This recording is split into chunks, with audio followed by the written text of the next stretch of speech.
Friends, welcome back to cinema explainer. ഇന്ന് നമ്മൾ 2026 പുറത്തിറങ്ങിയ വിശാഖപട്ടണം എന്ന ക്രൈം ത്രില്ലർ വെബ് സീരീസിനെ കുറിച്ചിട്ടാണ് നോക്കാൻ പോകുന്നത്. സീരീസിലേക്ക് കടക്കുന്നതിന് മുമ്പ് ചാനൽ ഇതുവരെ സബ്സ്ക്രൈബ് ചെയ്യാതെയാണ് നിങ്ങൾ വീഡിയോ കാണുന്നതെങ്കിൽ ചാനൽ ഒന്ന് സബ്സ്ക്രൈബ് ചെയ്ത് തൊട്ടടുത്തുള്ള ബെല്ലൈക്കൺ ഒന്ന് അമർത്തിയാൽ ഞങ്ങൾ അപ്ലോഡ് ചെയ്യുന്ന പുതിയ വീഡിയോസ് നിങ്ങൾക്കരികിലേക്ക് ഉടനെ തന്നെ എത്തുന്നതായിരിക്കും. അപ്പോൾ നമുക്ക് ഒട്ടും സമയം കളയാതെ തന്നെ സീരീസിലേക്ക് കടക്കാം. സീരീസിന്റെ തുടക്കത്തിൽ തന്നെ ഭാരതി എന്ന പേരിൽ ഒരു പെൺകുട്ടിയെ കാണിക്കുന്നു. ഇവരാണ് നായിക. അവരിപ്പോൾ താൻ പഠിക്കുന്ന കോളേജിൽ അവിടെയുള്ള വിദ്യാർത്ഥികളുടെ മുന്നിൽ നിന്ന് വളരെ ഗാംഭീര്യത്തോടെ ഒരുപാട് ധൈര്യമുള്ള വാക്കുകളൊക്കെ സംസാരിച്ചുകൊണ്ടിരിക്കുകയാണ്. അങ്ങനെ ഈ നായികയെ കണ്ടാൽ അവിടെയുള്ള എല്ലാവർക്കും വലിയ ബഹുമാനമാണ്. ആ കോളേജിൽ മാത്രമല്ല, ആ ഗ്രാമത്തിന് തന്നെ നമ്മുടെ ഭാരതിയെ കണ്ടാൽ ബഹുമാനമാണ്. കാരണം അവർ വളരെ ഉയർന്ന മനസ്സോടെയാണ് പെരുമാറുന്നത്. ഒരു വലിയ കോടീശ്വരിയായിട്ടും അവിടെയുള്ള ഒരു NGOയ്ക്ക് ധാരാളം പണം നൽകി അവർ സഹായിക്കാറുണ്ട്. ഇപ്പൊ പോലും ആ NGOയുടെ തലവൻ അവിടെ വന്നിട്ടുണ്ട്. അയാൾ നടത്തുന്ന NGOയെ കുറിച്ച് അവിടെ പറഞ്ഞുകൊണ്ടിരിക്കുകയാണ്. ഒരുപാട് അനാഥരായ കുട്ടികളെ ഞങ്ങൾ സഹായിക്കുന്നുണ്ട്, നിങ്ങൾ പണം നൽകിയാൽ നന്നായിരുന്നു എന്നയാൾ ചോദിക്കുന്നു.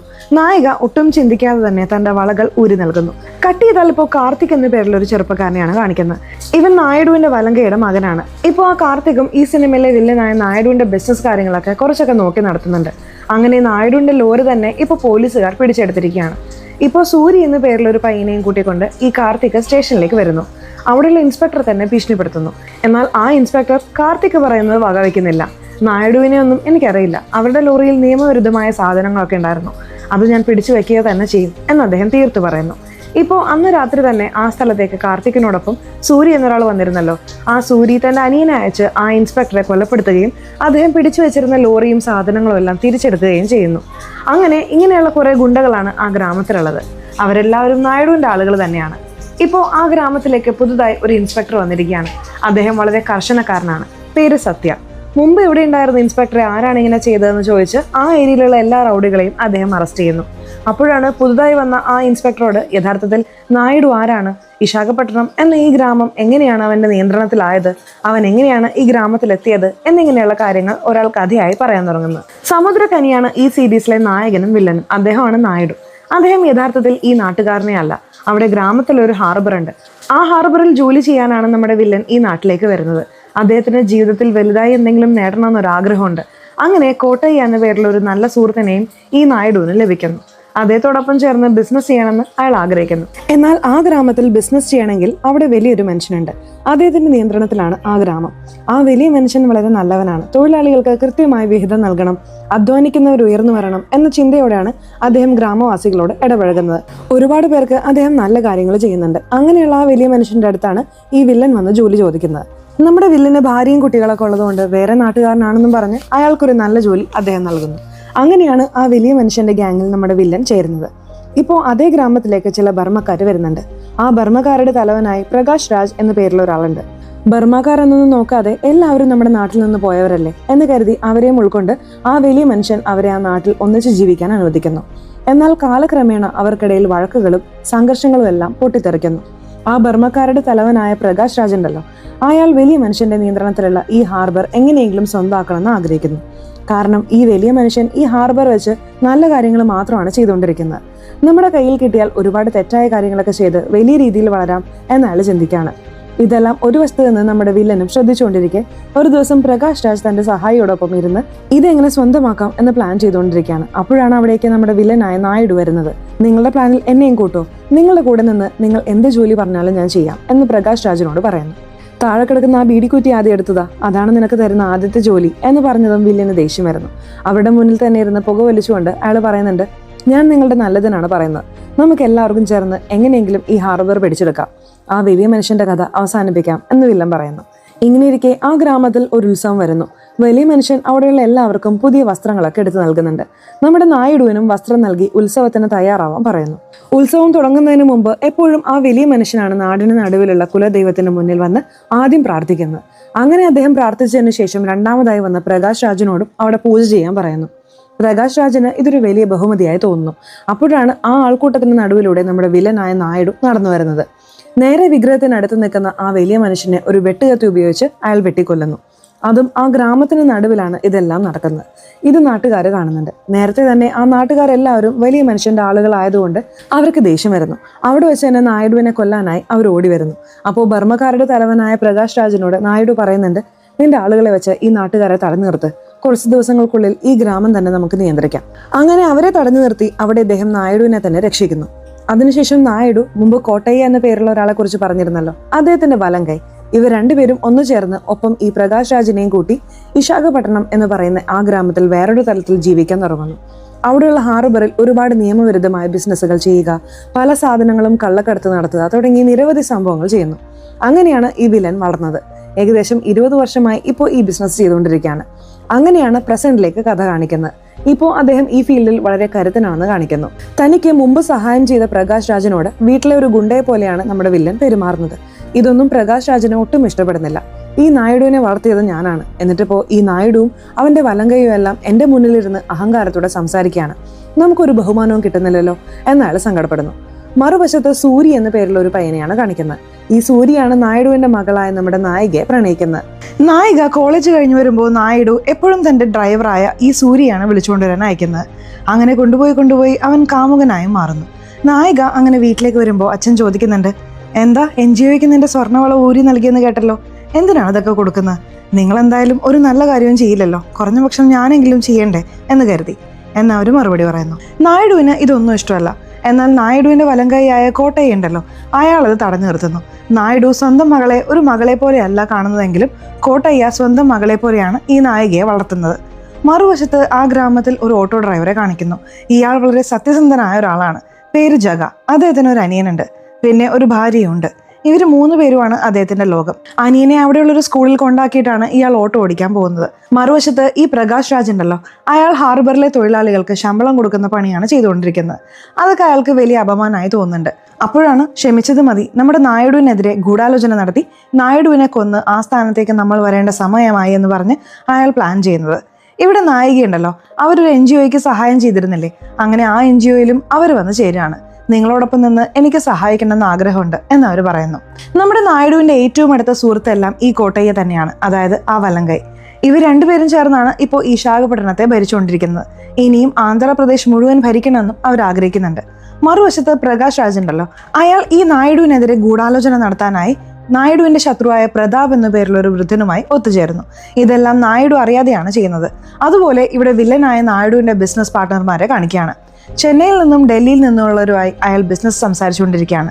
നമ്മുടെ വില്ലൻ എപ്പോഴും എനിക്ക് കീഴിലുള്ള 56 വാർഡുകളും തന്റെ നിയന്ത്രണത്തിൽ വെക്കണമെന്ന് ചിന്തിക്കുന്നയാളാണ്. ഇപ്പോഴാണ് കുറച്ച് വർഷങ്ങൾക്ക് മുമ്പുള്ള കഥ കാണിക്കുന്നത്. ഈ ഗ്രാമത്തിലേക്ക് വന്ന പുതുമോടിയിൽ വില്ലൻ നായിഡു തന്റെ കുടുംബത്തോടൊപ്പം ഒരു ഉത്സവത്തിന് വന്നേക്കാണ്. ഇവരാണ് നായികയുടെ അമ്മ. നായികയുടെ അമ്മ എപ്പോഴും ഈ നായിഡുവിനെ വല്ലാതെ ഭയപ്പെട്ടിരുന്നു. തന്റെ മകളെ വളരെ ധൈര്യശാലിയായി വളർത്തണമെന്ന് അവർ ആഗ്രഹിച്ചു. നമ്മുടെ പ്രശ്നങ്ങളെ എപ്പോഴും അടുത്തു നിന്ന് നോക്കുമ്പോഴാണ് വലുതായി തോന്നുക, അത് ദൂരെ നിന്ന് നോക്കിയാൽ വളരെ ചെറുതായിരിക്കും. അങ്ങനെ എല്ലാത്തിനെയും ചെറുതായി കാണാൻ ശീലിക്കണം എന്ന് പറഞ്ഞ് അവർ ഒരുപാട് ഉപദേശങ്ങൾ നൽകുമായിരുന്നു. അങ്ങനെ ചെറുപ്പത്തിൽ തന്നെ അച്ഛനെ ഒരു വില്ലനെ പോലെയാണ് നമ്മുടെ നായിക കണ്ടിരുന്നത്. അതെപ്പോഴും തുടരാണ്. ഇപ്പോൾ ഈ ഗ്രാമത്തിലെ ഒരു MLA ആണ് കാണിക്കുന്നത്. ആ MLAയും നമ്മുടെ നായിഡുവിന്റെ ആളാണ്.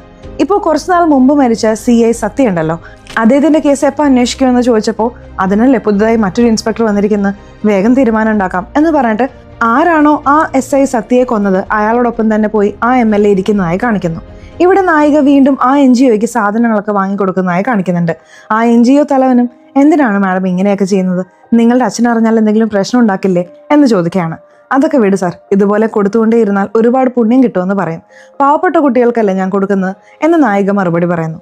ഇവിടെ ജഗ എന്ന ഓട്ടോ ഡ്രൈവറെ കാണിക്കുന്നു. അദ്ദേഹം ഇപ്പോൾ വീട്ടിലേക്ക് വരികയാണ്. അദ്ദേഹം ഗ്രാമത്തിലെ ചെറിയ വഴക്കുകളിൽ, അതായത് അനീതി നടന്നാൽ അവിടെ പോയി തല്ലുണ്ടാക്കും. അതിനൊക്കെ പോകുന്നതുകൊണ്ട് തന്നെ അദ്ദേഹത്തിന്റെ ഭാര്യയ്ക്കും ഇദ്ദേഹത്തിനും ഇടയിൽ എപ്പോഴും വഴക്കുണ്ടാവും. അവർ വളരെ ദേഷ്യത്തിലാണ്. ഓട്ടോ ഓടിക്കുന്നതിൽ മാത്രം നോക്കണം, അനാവശ്യമായി നാട്ടിലെ പ്രശ്നങ്ങളിലൊന്നും തലയിടരുത് എന്ന് പറഞ്ഞ് അവർ പരാതിപ്പെട്ടുകൊണ്ടേയിരിക്കും. ആ കഥ ഇപ്പോഴും തുടരുന്നതായി കാണിക്കുന്നു. ഇപ്പോൾ ഈ ജഗ താമസിക്കുന്ന സ്ഥലത്ത് ഒരു കൗൺസിലർ ഉണ്ട്. ആ കൗൺസിലർ ഈ നായിഡുവിന്റെ ആളാണ്. അയാളെ കണ്ട് ജഗ ചില നിവേദനങ്ങൾ എഴുതി നൽകുന്നു. അതിൽ ആ ഗ്രാമത്തിലെ പ്രശ്നങ്ങൾ, അതൊക്കെ എങ്ങനെ പരിഹരിക്കണം എന്നതിനെ കുറിച്ചൊരു കത്താണ്. എന്നാൽ കൗൺസിലർ ആ കത്ത് മടക്കി വെച്ചിട്ട് പറയുന്നുണ്ട്, ഇതൊക്കെ നായിഡുവിനോട് പറഞ്ഞാൽ അദ്ദേഹം ഒരിക്കലും ഇത് ചെയ്തു തരില്ല. നമ്മളെപ്പോലുള്ളവരൊക്കെ കൗൺസിലേഴ്സ് ആവുന്നത് തന്നെ വലിയ കാര്യമാണ്. എന്നാൽ ഇതെല്ലാം ഒന്നിച്ച് ചെയ്യാൻ കഴിയില്ല, കുറേശ്ശെയായി ചെയ്യാം. അങ്ങനെ പറയുമ്പോൾ അയാൾക്കൊരു ഫോൺ കോൾ വരുന്നു. അതായത് കുറച്ച് ദിവസം മുമ്പ് ആ CI സത്യം മരിച്ചല്ലോ, അതിന് കാരണം ചേരിയിലെ പയ്യന്മാരാണെന്ന് പറഞ്ഞ് പുതുതായി വന്ന ഈ ഇൻസ്പെക്ടർ അവരെ പിടിച്ചുകൊണ്ടുപോയി തല്ലുകയാണ് അത്രേ. ഇത് കേട്ടതും ജഗയ്ക്കും ദേഷ്യം വരുന്നുണ്ട്, കൗൺസിലർക്കും ദേഷ്യം വരുന്നു. നേരെ സ്റ്റേഷനിലേക്ക് പോവാണ്. ജഗ ദേഷ്യപ്പെട്ട് ഇൻസ്പെക്ടറോട് ചോദിക്കുന്നുണ്ട്, എന്തിനാണ് ഈ ചേരിയിലുള്ളവരെ വെറുതെ തല്ലുന്നത്? എന്ത് കുറ്റകൃത്യം നടന്നാലും അത് ഞങ്ങൾ ചെയ്തതാണെന്നാണോ നിങ്ങൾക്ക് തോന്നുന്നത് എന്ന് വളരെ രൂക്ഷമായി ചോദ്യം ചെയ്യുന്നു. തുടർന്ന് കൗൺസിലർ തന്റെ പവർ ഉപയോഗിച്ച് ആ സ്റ്റേഷനിൽ നിന്ന് ആ പയ്യന്മാരെ എല്ലാം പുറത്തേക്ക് കൊണ്ടുവരുന്നു. മറുവശത്ത് നമ്മുടെ വില്ലൻ ഉണ്ടല്ലോ, അയാൾക്ക് സ്വന്തമായി ഒരു ഗ്യാസ് കമ്പനി ഉണ്ട്. അയാളുടെ ഗ്യാസ് പൈപ്പ് ലൈൻ ഉണ്ടല്ലോ, അത് ഗ്രാമം മുഴുവനും ഇട്ടിട്ടുണ്ട്. അത് സർക്കാരിൽ നിന്നുള്ള ശരിയായ അനുമതി ഇല്ലാതെയാണ് പ്രവർത്തിപ്പിക്കുന്നത്. അങ്ങനെ ഇങ്ങനെയാണ് ആ നാട്ടിൽ കാലം കടന്നു പോകുന്നത്. ഒരു വശത്ത് നമ്മുടെ നായിക തന്റെ കാർ ഡ്രൈവറായ സൂര്യയുമൊത്ത് കറങ്ങുന്നു. മറുവശത്ത് നമ്മുടെ ഓട്ടോ ഡ്രൈവറായ ജഗ തന്റെ ഭാര്യയുമായി സന്തോഷത്തോടെ ജീവിക്കുന്നു. ഇങ്ങനെ ഇവരുടെ ജീവിതം പോകുമ്പോഴാണ് ആ ഗ്രാമത്തിൽ നിർഭാഗ്യകരമായ ഒരു സംഭവം നടക്കുന്നത്. നേരത്തെ പറഞ്ഞില്ലേ, ഒരു ഗ്യാസ് പൈപ്പ് ലൈൻ അവിടെ എല്ലാം പോയിട്ടുണ്ടെന്നും ഗ്രാമം മുഴുവനും ഉണ്ടെന്നും. അത് പെട്ടെന്ന് ഒരു ദിവസം ചോരാൻ തുടങ്ങുന്നു. അതേസമയം തന്നെയാണ് ഗ്രാമത്തിന് നടുവിൽ സ്ക്രീൻ കെട്ടി അതിൽ സിനിമ കാണിക്കുന്നത്. ആ സിനിമ കാണാൻ ഒരുപാട് കുട്ടികൾ അവിടെ പോയിട്ടുണ്ട്. അതിലൊരാളായി ഈ ജഗയുടെ അനിയൻ ഉണ്ടല്ലോ, അവനും പോയിട്ടുണ്ട്. ഇപ്പോൾ അവിടെ ഗ്യാസ് ലീക്ക് ആയിക്കൊണ്ടിരിക്കുന്നല്ലേ, അത് പെട്ടെന്ന് പൊട്ടിത്തെറിക്കുന്നു. ആ സ്ഫോടനത്തിൽ നിരവധി പേര് മരിക്കുന്നതായി അവിടെ കാണിക്കുന്നുണ്ട്. ഇതിൽ നമ്മുടെ ജഗയുടെ അനിയനും സാരമായി പരിക്കേൽക്കുന്നുണ്ട്. ഇപ്പോൾ നാട്ടുകാരെല്ലാവരും അവിടെയുള്ള ആശുപത്രിയിൽ തടിച്ചുകൂടിയിരിക്കുകയാണ്. നായിഡുവിന്റെ അശ്രദ്ധ കൊണ്ടാണ് ഇതെല്ലാം സംഭവിച്ചത്. നായിഡുവാണ് ഇതിനെല്ലാം കാരണമെന്ന് പറഞ്ഞ് നാട്ടുകാർ മുഴുവനും നായിഡുവിനോട് ദേഷ്യപ്പെടുന്നു. നായിഡുവിന്റെ മകളായ നമ്മുടെ നായികയുണ്ടല്ലോ, അവര് മനസ്സലിവോടെ ആശുപത്രിയിൽ വന്ന് അവിടെയുള്ള ജനങ്ങളെ സഹായിക്കാൻ ശ്രമിക്കുമ്പോൾ ആളുകൾ അവളെ അകത്തേക്ക് കടത്തിവിടുന്നില്ല. അപ്പോഴാണ് അവൾ, ഞാൻ NGO നടത്തുന്നുണ്ട്, ജനങ്ങളെ സഹായിക്കുന്നുണ്ട്, ഞാൻ നായിഡുവിന്റെ മകളായിട്ടല്ല ഒരു സാധാരണക്കാരിയായിട്ടാണ് ഇവിടെ വന്നിരിക്കുന്നത് എന്ന് പറഞ്ഞ് ജനങ്ങളുടെ പക്ഷത്ത് നിൽക്കുകയാണ്. നായിഡുവിനും ഇത് വലിയൊരു പ്രഷറായി മാറുന്നു.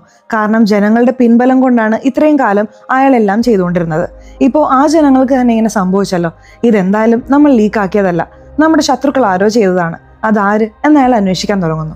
അതുവരെ ആ ഗ്രാമത്തിൽ അയാൾ ഒളിവിലാവുന്നു. പ്രധാനമായും ഇവിടെ ഓട്ടോ ഡ്രൈവറായ ജഗ ഉണ്ടല്ലോ, അദ്ദേഹം തകർന്നു പോവാണ്. ഈ സംഭവത്തിൽ ജഗയുടെ അനിയന് ഒരു കൈ തന്നെ നഷ്ടപ്പെടുന്നു. ഇപ്പോൾ ഗ്രാമവാസികളായ പൊതുജനങ്ങളുണ്ടല്ലോ, അവരെല്ലാവരും ഒത്തുചേർന്ന് നായിഡുവിനെ അറസ്റ്റ് ചെയ്യണമെന്ന് ആവശ്യപ്പെട്ട് സമരം ചെയ്തുകൊണ്ടിരിക്കുകയാണ്. ആ സമരത്തിൽ ഇപ്പോൾ നായിഡുവിന്റെ മകളായ ഭാരതി തന്നെ വന്ന് പങ്കെടുക്കുകയാണ്. ഇതെല്ലാം ഒരു ജനലിലൂടെ നോക്കിക്കാണുന്ന നായിഡുവിന് എന്താണ് ഇങ്ങനെ നമ്മുടെ മകൾ തന്നെ നമുക്കെതിരെ മാറിയല്ലോ എന്ന് പറഞ്ഞ് അതിയായ ദേഷ്യം വരുന്നു. എങ്കിലും നായിഡുവിന്റെ വലങ്കൈ പറയുന്നുണ്ട്, ഈ പ്രശ്നം തീരുന്നതുവരെ നിങ്ങൾ ഒളിവിലിരിക്കെ. ഇവിടെ ഇൻസ്പെക്ടർക്കാണെങ്കിൽ അദ്ദേഹത്തിന് മുകളിൽ നിന്ന് വലിയ പ്രഷറുണ്ട്. ഈ ഗ്യാസ് ചോർത്തിയവരെ 24 മണിക്കൂറിനുള്ളിൽ പിടിക്കണമെന്ന് അവർ പറയുന്നു. അപ്പോൾ ആ പൈപ്പ് ലൈനിനടുത്ത് രണ്ടുപേർ സംശയാസ്പദമായി നിൽക്കുന്നത് ഈ ഇൻസ്പെക്ടർ കാണുന്നു. അവരെ രണ്ടുപേരെയും പിടിച്ച് ചോദ്യം ചെയ്തപ്പോൾ, സത്യത്തിൽ ഞങ്ങൾ നായിഡുവിനെതിരെ ഒരു പ്ലാൻ ചെയ്തതായിരുന്നു, എന്നാൽ അതിനിടയിൽ ഇങ്ങനെ സംഭവിച്ചു, എന്നാൽ ഞങ്ങൾക്കും ഇതിനും യാതൊരു ബന്ധവുമില്ല എന്ന് അവർ പറയുന്നു. അപ്പോഴാണ് അവരെല്ലാവരും പ്രതാപിന്റെ ആളുകളാണെന്ന് മനസ്സിലാവുന്നത്. പ്രതാപ് ആരാണെന്ന് വെച്ചാൽ ഈ പ്രകാശ് രാജ് ഉണ്ടല്ലോ, അയാൾ പോയി പ്രതാപ് എന്നൊരാളോട് സംസാരിച്ചില്ലേ, ആ വ്യക്തിയുടെ ആളുകൾ. ഇപ്പോൾ നായിഡുവിനും ഈ വിവരം ലഭിക്കുന്നു. അപ്പോൾ ആ പ്രതാപും നമ്മുടെ കൂടെ ഉണ്ടായിരുന്ന പ്രകാശ് രാജും ആണ് ഇങ്ങനെ ചെയ്തതെന്ന് തോന്നുന്നു. അപ്പോൾ അവരെ പിടിച്ചാൽ നമ്മുടെ ശത്രുക്കളെല്ലാം ഇല്ലാതാക്കാം എന്ന് ഇയാൾ ചിന്തിക്കുകയാണ്. തൽക്കാലം നായിഡു കടലിൽ ഒളിവിലാണ്. ഇപ്പോൾ ഈ ഗ്രാമത്തിലെ ജനങ്ങളെല്ലാം ഒത്തുചേർന്ന് നായിഡുവിന്റെ പേരിലുള്ള ഗ്യാസ് കമ്പനി പൂട്ടണം എന്നാവശ്യപ്പെട്ട് സമരം ചെയ്യുന്നു. അങ്ങനെ ആ സമരത്തിൽ നായിഡുവിന്റെ മകളായ നായികയും ഇരിക്കുമ്പോൾ നായിഡു പറയുന്നുണ്ട്, ഉടനടി ഇത് പിരിച്ചുവിടണം, പോലീസിനെ വിളിച്ച് അറസ്റ്റ് ചെയ്യിപ്പിക്കണം. തന്റെ മകളെ അവിടെ നിന്ന് കൂട്ടിക്കൊണ്ടുവരാനും അയാൾ പറയുന്നുണ്ട്. കുറച്ചു നേരത്തിനുള്ളിൽ പോലീസുകാരും അവിടെ എത്തുകയാണ്. ഇൻസ്പെക്ടർ അവിടെ വരുന്നു. ഈ ഗ്യാസ് കമ്പനിക്കും നടന്ന ചോർച്ചയ്ക്കും യാതൊരു ബന്ധവുമില്ല. ഇത് ചെയ്ത 2 പേർ പോലീസിൽ കീഴടങ്ങിയിട്ടുണ്ട്. അതുകൊണ്ട് നിങ്ങൾ പിരിഞ്ഞു പോ എന്ന് പറയുന്നു. എന്താണ് സാർ ഈ പറയുന്നത്? വെറുതെ പേരിന് 2 പേരെ അറസ്റ്റ് ചെയ്താൽ ഞങ്ങൾ എങ്ങനെ സമ്മതിക്കും? ഇതിനെല്ലാം കാരണം നായിഡുവാണ്. എല്ലാവരും അകത്തുണ്ട്. ആദ്യം ഈ കമ്പനി പൂട്ടി അയാൾ അറസ്റ്റ് ചെയ്യേ എന്ന് ഈ ജഗ പറയുന്നു. എന്നാൽ പോലീസുകാർക്ക് ദേഷ്യം വരികയും അവിടെ ലാത്തി ചാർജ് നടക്കുകയും ചെയ്യുന്നു. ഇപ്പോൾ നായിഡുവിന്റെ ആളുകൾ ആ സ്ഥലത്ത് നിന്ന് നായിഡുവിന്റെ മകളായ നമ്മുടെ നായികയെ സുരക്ഷിതമായി ആ ഗ്യാസ് കമ്പനിക്കുള്ളിലേക്ക് കൊണ്ടുവരുന്നു. ഇത് നമ്മുടെ നായികയ്ക്ക് ഒട്ടും ഇഷ്ടപ്പെടുന്നില്ല. അപ്പോഴാണ് തന്നെ കൂട്ടിക്കൊണ്ടുവരുന്ന ഈ സൂര്യ ഉണ്ടല്ലോ, അവനെ നമ്മുടെ നായിക അടിക്കുന്നത്. സൂര്യ നായികയെ പ്രണയിക്കുന്നതുകൊണ്ട് അവളുടെ കൈകൊണ്ട് തന്നെ അടി കിട്ടിയല്ലോ എന്നോർത്ത് അവന് വല്ലാത്തൊരവസ്ഥയാവുന്നു. ഇപ്പോൾ നായികയെ ഉള്ളിൽ കൊണ്ടുവന്ന് ഗ്യാസ് കമ്പനിയിൽ ഇരുത്തിയപ്പോൾ നായിഡു അവിടെ കാർത്തികനെ അയച്ച് അവളെ സമാധാനിപ്പിക്കാൻ പറയുന്നു. നിനക്ക് നിന്റെ അച്ഛന്റെ സ്വഭാവം അറിയാലോ, പെട്ടെന്നൊന്നും എല്ലാം മാറ്റാനാവില്ല, നിന്റെ സ്നേഹം കൊണ്ട് വേണം അദ്ദേഹത്തെ കുറേശ്ശെയായി മാറ്റാൻ എന്നവൻ പറയുന്നു. ഇപ്പോൾ പോലീസുകാർ സമരം ചെയ്തവരെ എല്ലാവരും സ്റ്റേഷനിലേക്ക് കൂട്ടിക്കൊണ്ടുവന്നല്ലോ. ഗ്യാസ് ചോർത്തിയ കുറ്റത്തിന് അറസ്റ്റ് ചെയ്തു വെച്ച 2 പേരെയും ആ സമരക്കാർക്ക് കാണിച്ചു കൊടുക്കുന്നു. ഇവർ 2 പേരും ഗ്യാസ് ചോർത്തിയത് നായിഡുവിനോടുള്ള ദേഷ്യം കാരണമാണ്. ഇപ്പോഴെങ്കിലും മനസ്സിലായോ? നായിഡുവിനും ഇതിനും യാതൊരു ബന്ധവുമില്ലെന്ന് പറഞ്ഞ് എല്ലാവരും പോയി സ്വന്തം ജോലി നോക്ക് എന്ന് ഇൻസ്പെക്ടർ പറഞ്ഞയക്കുന്നു. ഇവിടെ നായിഡു തന്റെ ശത്രുവുമായി സമാധാനത്തിലാവാൻ ഒരു പ്ലാൻ ഇടുന്നുണ്ട്. നായിഡുവിന്റെ ശത്രു ആരാണ്? ആ പ്രതാപ്. അയാളെ നമ്മുടെ വീട്ടിലേക്ക് വിളിച്ച് ഒരു വിരുന്ന് നൽകാം. അങ്ങനെ അയാളുടെ സുഹൃത്തായാൽ നമ്മുടെ ബിസിനസ്സും വികസിക്കും. അയാളെ വെച്ച് നമുക്ക് പല കാര്യങ്ങളും ചെയ്യാമെന്നും പ്ലാൻ ഇടുന്നു. ഇത് തന്റെ വലം കൈയോടും പറഞ്ഞിട്ട് പ്രതാപിന്റെ വീട്ടിൽ പോയി സംസാരിച്ചു വരാനും പറയുന്നു. ഇപ്പോൾ ആ ചേരിയിലുള്ള കൗൺസിലർ ഉണ്ടല്ലോ, അയാളെ വിളിച്ച് നായിഡുവിന്റെ ആളായ കാർത്തിക് ഭയങ്കരമായി ദേഷ്യപ്പെടുന്നു. നിന്നെ എന്തിനാണ് കൗൺസിലർ ആക്കിയത്? നിന്റെ ആളുകളെ ഇങ്ങനെ സമരം ചെയ്യാൻ വിടാൻ വേണ്ടിയിട്ടാണോ? അവരെ നിയന്ത്രിക്കാൻ കഴിഞ്ഞില്ലെങ്കിൽ നീ എന്ത് കൗൺസിലറാണ് എന്ന് ചോദിച്ച് അയാളെ അപമാനിക്കുന്നു. അപ്പോഴാണ് കാർത്തിക് തന്റെ മനസ്സിലുള്ള പ്രതികാരത്തെക്കുറിച്ച് പറയുന്നത്. യഥാർത്ഥത്തിൽ കാർത്തികിന് നായിഡുവിനെ ഇഷ്ടമല്ല. കാരണം കാർത്തികിന്റെ അച്ഛനാണ് നായിഡുവിന്റെ വലങ്കൈ.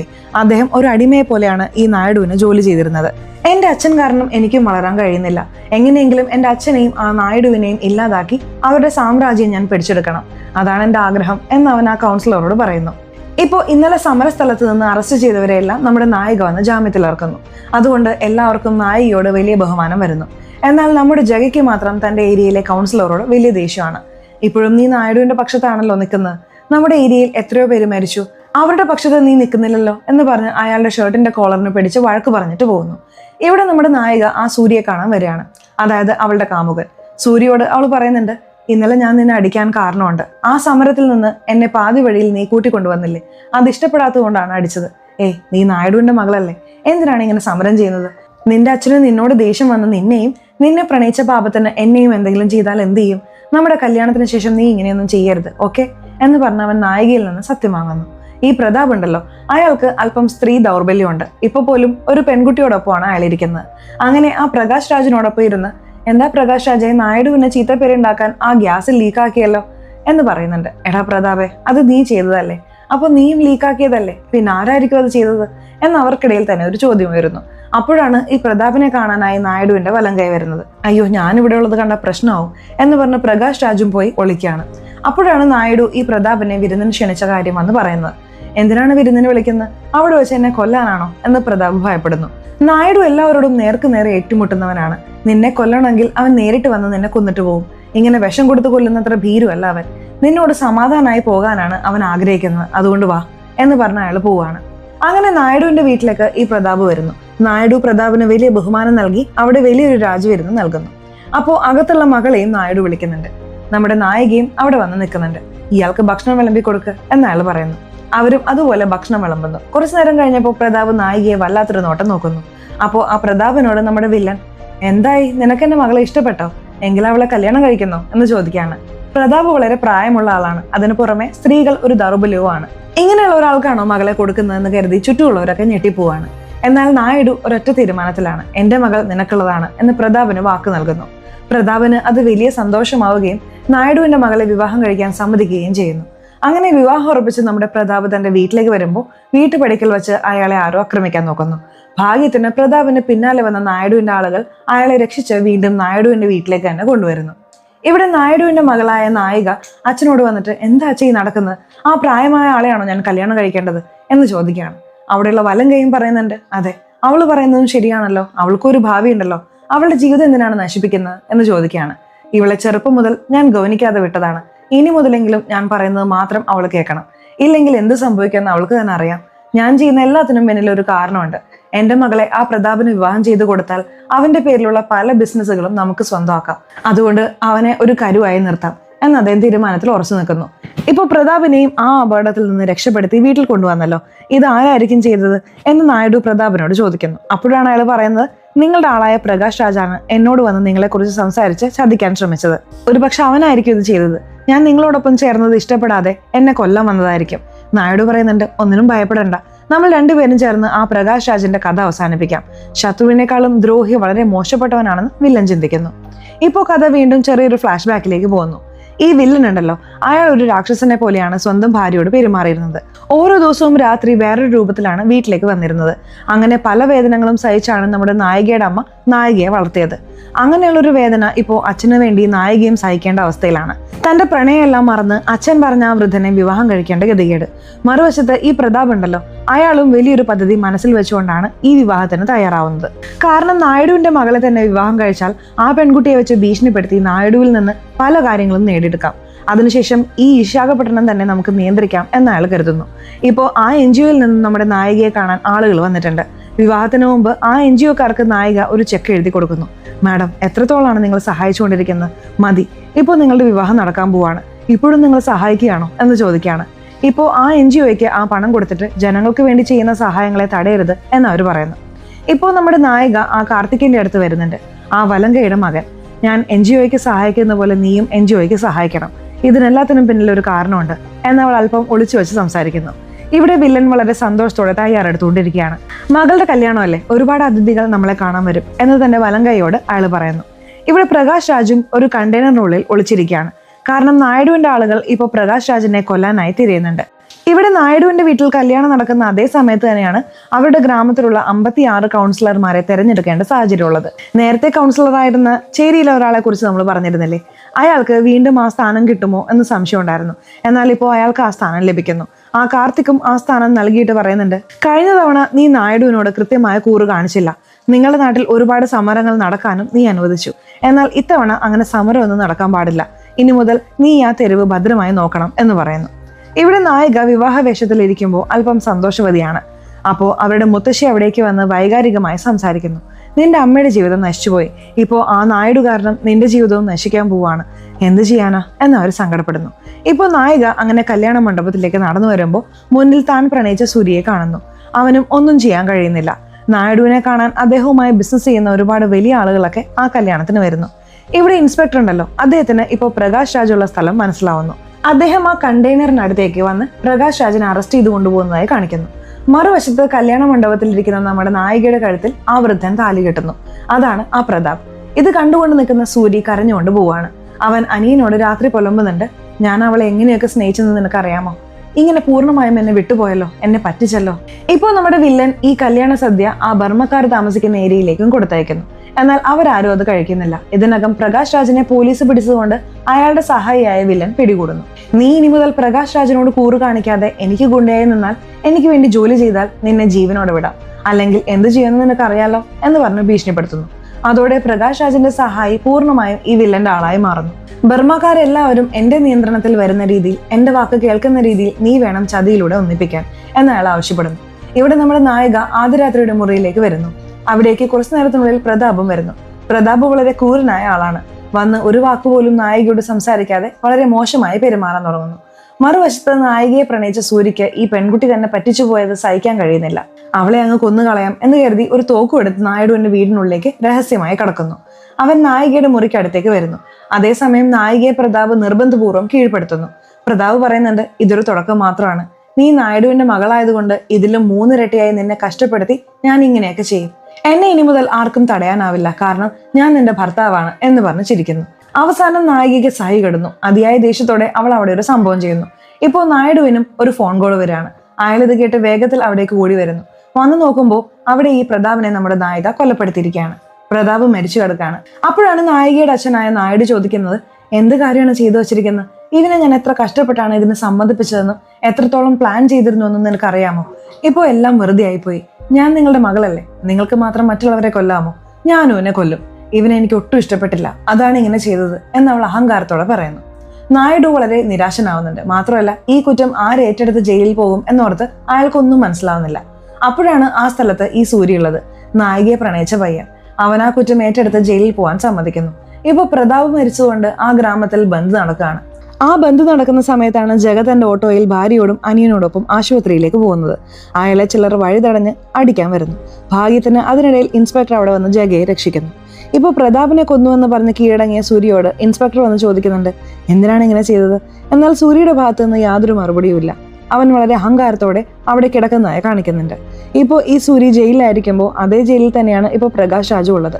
അദ്ദേഹവും ഈ സൂര്യയെ എങ്ങനെയെങ്കിലും പണം കൊടുത്ത് തങ്ങളുടെ ആളാക്കി മാറ്റാമെന്ന് നോക്കുകയാണ്. എന്നാൽ സൂര്യ അതിന് തയ്യാറാവുന്നതായി തോന്നുന്നില്ല. ഇവിടെ നമ്മുടെ നായിക ഇപ്പോൾ ആ NGO പൂർണ്ണമായും ഏറ്റെടുക്കുന്നു. ആ NGO തലവനോട് ഈ NGOയ്ക്ക് എൻ്റെ അമ്മയുടെ പേര് വെക്കണം എന്ന് പറഞ്ഞ് ആ പേര് അവിടെ മാറ്റുകയാണ്. ഫണ്ട് ഇവർ ധാരാളം നൽകിയതുകൊണ്ട് NGO തലവനും അത് സമ്മതിക്കുന്നുണ്ട്. ജയിലിലുള്ള സൂര്യയെ കാണാൻ വില്ലന്റെ വലം കൈ വരുന്നു. എന്തിനാണ് ഭാരതി ചെയ്ത കുറ്റം നീ ചെയ്തതാണെന്ന് സമ്മതിച്ചത്? സത്യം പറ, നീ ഭാരതിയെ സ്നേഹിക്കുന്നുണ്ടോ എന്ന് ചോദിക്കുകയാണ്. അപ്പൊ സൂര്യ അതെ എന്ന് സമ്മതിക്കുന്നു. ഈ വിവരം വില്ലനായ നായിഡുവിന് അറിഞ്ഞാലുണ്ടല്ലോ, നീ അല്ലാതെ വേറെ ആരെങ്കിലും പറഞ്ഞിരുന്നെങ്കിൽ ഞാൻ തന്നെ അവൻ എന്തെങ്കിലും ചെയ്തേനെ. എന്നാൽ നീ പറഞ്ഞതുകൊണ്ട് ഞാൻ ആലോചിക്കാം. ഞാൻ സംസാരിച്ച് നിങ്ങളെ രണ്ടുപേരെയും ഒന്നിപ്പിക്കാൻ നോക്കാം എന്ന് പറഞ്ഞ് അയാൾ അവിടെ നിന്ന് പോകുന്നു. നായിഡുവിനോട് ഈ സംഭവത്തെക്കുറിച്ച് ഈ വലം കൈ വന്ന് പറയാണ്. നായിഡുവിന് കടുത്ത ദേഷ്യം വരുന്നുണ്ട്. ആ പ്രണയം അവനുള്ളിൽ മാത്രമായിരുന്നോ അതോ എൻ്റെ മകൾക്കും ഉണ്ടായിരുന്നോ എന്ന് നീ കണ്ടുപിടിക്ക്.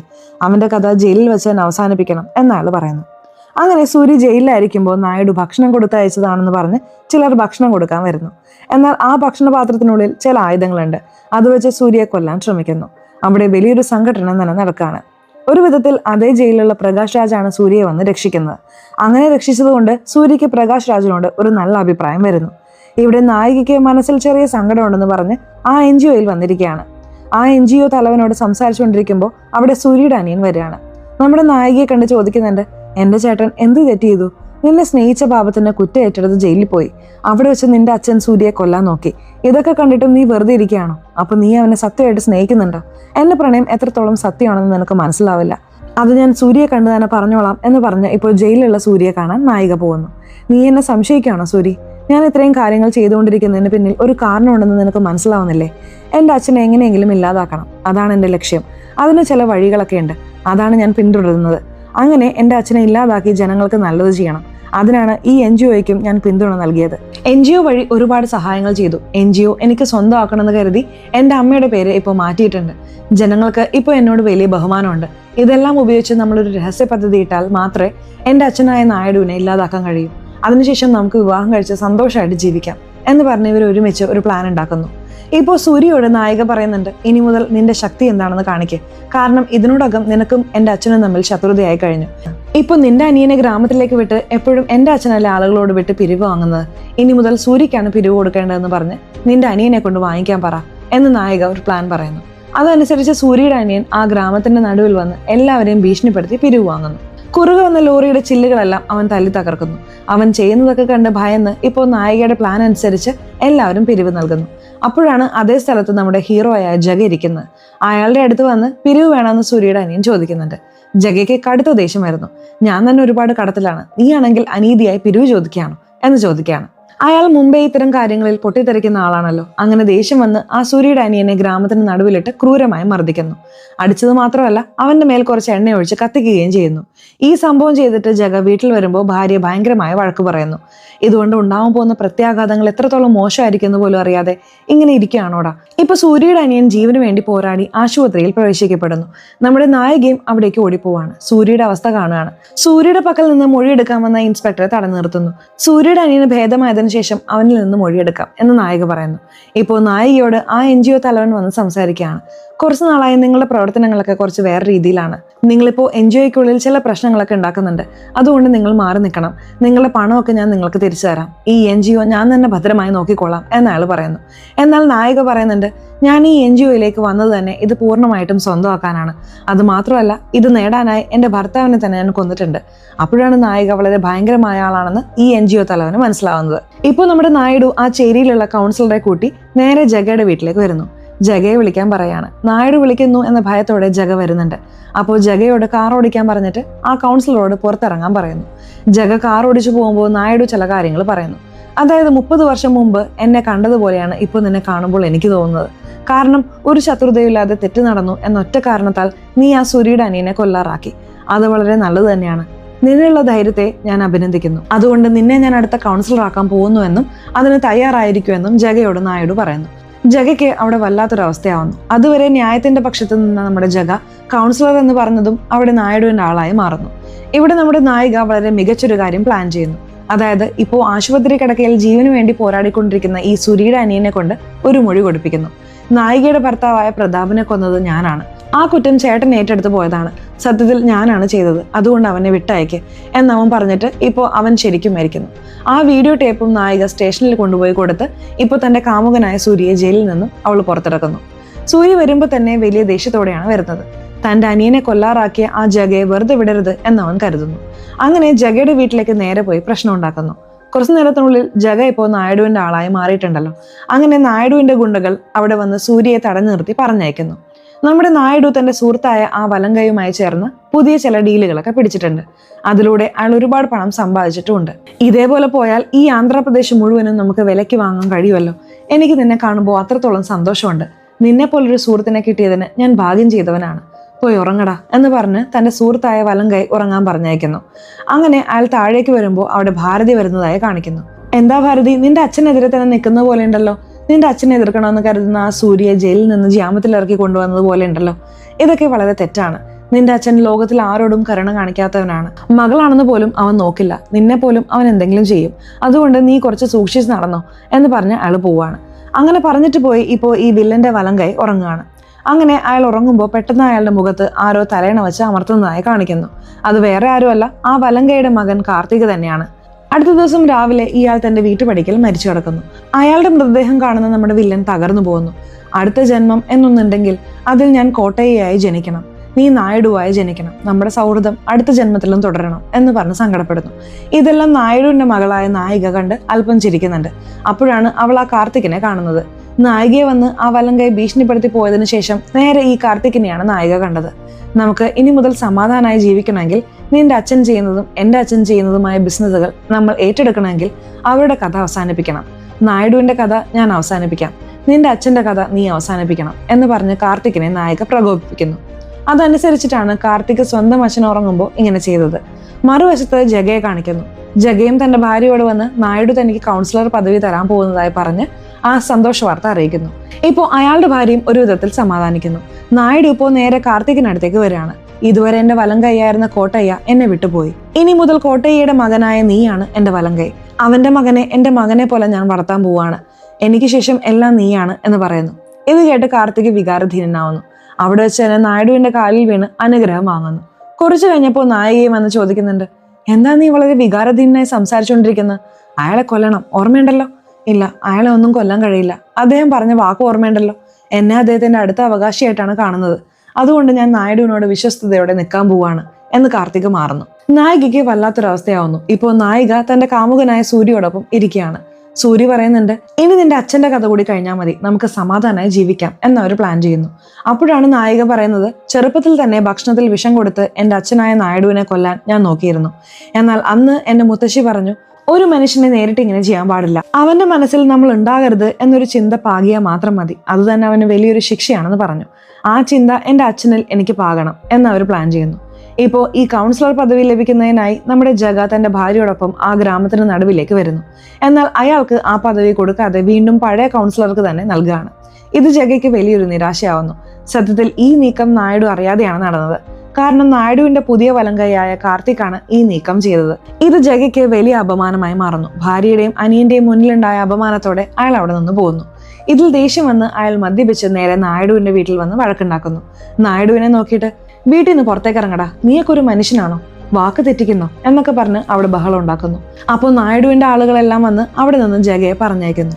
കുറച്ചു കഴിഞ്ഞപ്പോൾ ജഗയുടെ വീട്ടിലേക്ക് ചിലർ മാസ്ക് ഒക്കെ വെച്ച് വരുന്നു. അങ്ങനെ വീടിനുള്ളിൽ വെച്ച് ജഗയുടെ ഭാര്യയെ അവർ ക്രൂരമായി മർദ്ദിക്കുന്നു. അല്പസമയത്തിനകം ജഗയുടെ വീടിന് അവർ തീയിടുന്നു. പുറത്തുള്ള ജഗയുടെ അനിയനെയും അവരടിക്കുന്നുണ്ട്. അവിടെ നായിഡുവിന്റെ 3 ലോറികൾ ഇൻസ്പെക്ടർ പിടിച്ചു വെക്കുന്നു. ഈ വിവരം അറിഞ്ഞ് നായിഡു ദേഷ്യപ്പെടുകയാണ്.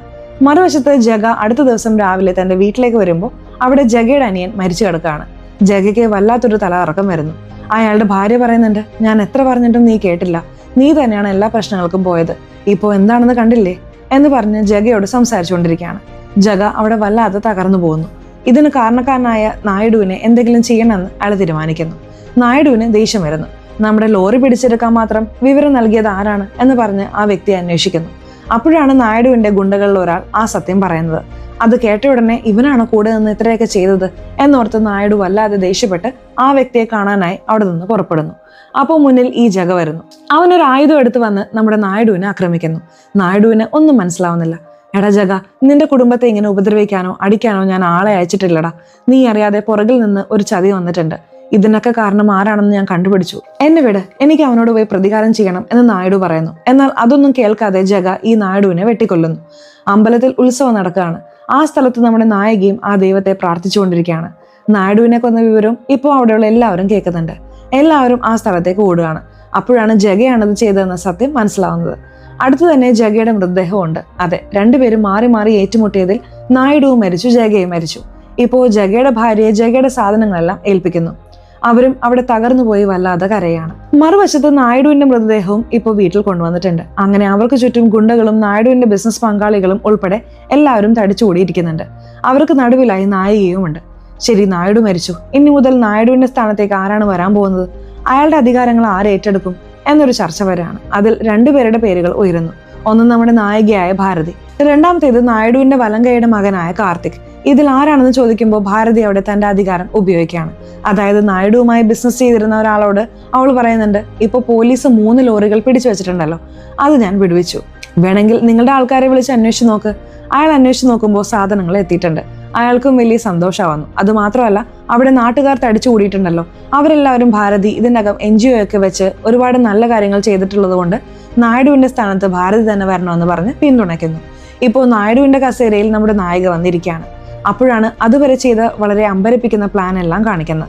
അതായത് നമ്മുടെ നായിക ചെറുപ്പത്തിൽ തന്റെ അച്ഛൻ അമ്മയെ അടിക്കുന്നത് കണ്ട് അച്ഛനോട് എങ്ങനെയെങ്കിലും പ്രതികാരം ചെയ്യണമെന്നും അയാളുടെ അധികാരം തട്ടിയെടുക്കണമെന്നും ആഗ്രഹിച്ചിരുന്നു.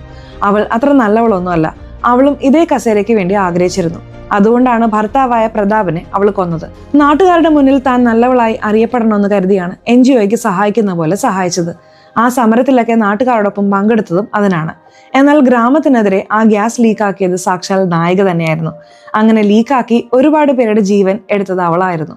ആ കുറ്റം അവൾ നായിഡുവിന്റെ മേൽ കെട്ടിവെച്ചു. മറ്റൊരു കാര്യം കൂടി പറയട്ടെ, ഈ ജഗയുടെ വീട്ടിൽ കയറി അടിച്ചതും തീയിട്ടതും എല്ലാം നമ്മുടെ നായിക പറഞ്ഞ് ആ സൂര്യയാണ് ചെയ്തത്. അങ്ങനെ ഇതെല്ലാം ചെയ്തിട്ട് ഇപ്പോൾ അവളുടെ പ്ലാൻ അനുസരിച്ച് സ്വന്തം അച്ഛന്റെ കസേരയിൽ അവൾ വന്നിരിക്കുന്നു. മറുവശത്ത് ഇവിടെ ജഗയുടെ ഭാര്യ ഉണ്ടല്ലോ, ജഗയ്ക്ക് കിട്ടേണ്ടിയിരുന്ന ഈ കൗൺസിലർ പദവി ഇപ്പോൾ അവർക്ക് ലഭിക്കുന്നു. ഈ ഇൻസ്പെക്ടർ ഉണ്ടല്ലോ, അദ്ദേഹമാണ് അന്ന് രാത്രി ഈ ജഗയും നായിഡുവും ഏറ്റുമുട്ടുന്ന സ്ഥലത്ത് വന്നത്. അപ്പോൾ അവിടെ ജഗയെ കണ്ട് ജഗയെ അദ്ദേഹം രക്ഷിച്ചിരുന്നു. ജഗ ഇതുവരെ മരിച്ചിട്ടില്ല, അയാൾ ഇപ്പോഴും ജീവനോടെ ഉണ്ടെന്നും കാണിക്കുന്നുണ്ട്. അവസാനമായി ഈ ഇൻസ്പെക്ടർക്ക് ഇതിനു പിന്നിൽ വേറൊരു ലക്ഷ്യവും കൂടി ഉണ്ടായിരുന്നു. ഈ ഇൻസ്പെക്ടർ സത്യത്തിൽ ആരാണെന്ന് അറിയാമോ? തുടക്കത്തിൽ ഗ്രാമത്തിന് നല്ലത് ചെയ്ത വലിയൊരു മനുഷ്യനെ കുറിച്ച് പറഞ്ഞിരുന്നല്ലോ, അദ്ദേഹത്തിന്റെ മകനാണ് ഈ ഇൻസ്പെക്ടർ. ഈ ഗ്യാങ്ങിനോട് മുഴുവനും പ്രതികാരം ചെയ്യാനാണ് അദ്ദേഹം വന്നത്. ഇനി അതെന്തെല്ലാമാണ്, ആകാംക്ഷാഭരിതമായ കാര്യങ്ങൾ എങ്ങനെ നടക്കുമെന്നൊക്കെ 2ാം സീസണിൽ പറയാമെന്ന് പറഞ്ഞ് ഈ കഥ അവർ അവസാനിപ്പിക്കുന്നു. സോ സീരീസ് എങ്ങനെയുണ്ടായിരുന്നു? ഇഷ്ടപ്പെട്ടോ? സീരീസിനെ കുറിച്ചിട്ടുള്ള നിങ്ങളുടെ അഭിപ്രായങ്ങൾ തീർച്ചയായിട്ടും കമന്റ് ബോക്സിൽ രേഖപ്പെടുത്തണേ. അതുപോലെ ചാനൽ ഇതുവരെ സബ്സ്ക്രൈബ് ചെയ്തിട്ടില്ലെങ്കിൽ ചാനൽ ഒന്ന് സബ്സ്ക്രൈബ് ചെയ്ത് ഈ വീഡിയോ ഇഷ്ടപ്പെട്ടാൽ തീർച്ചയായിട്ടും ഒരു ലൈക്ക് കൂടി തരാൻ മറക്കല്ലേ. സോ ഇനി അടുത്തൊരു വീഡിയോയിൽ കാണുന്നവരെ ബൈ കാണിക്കുന്നുണ്ട്.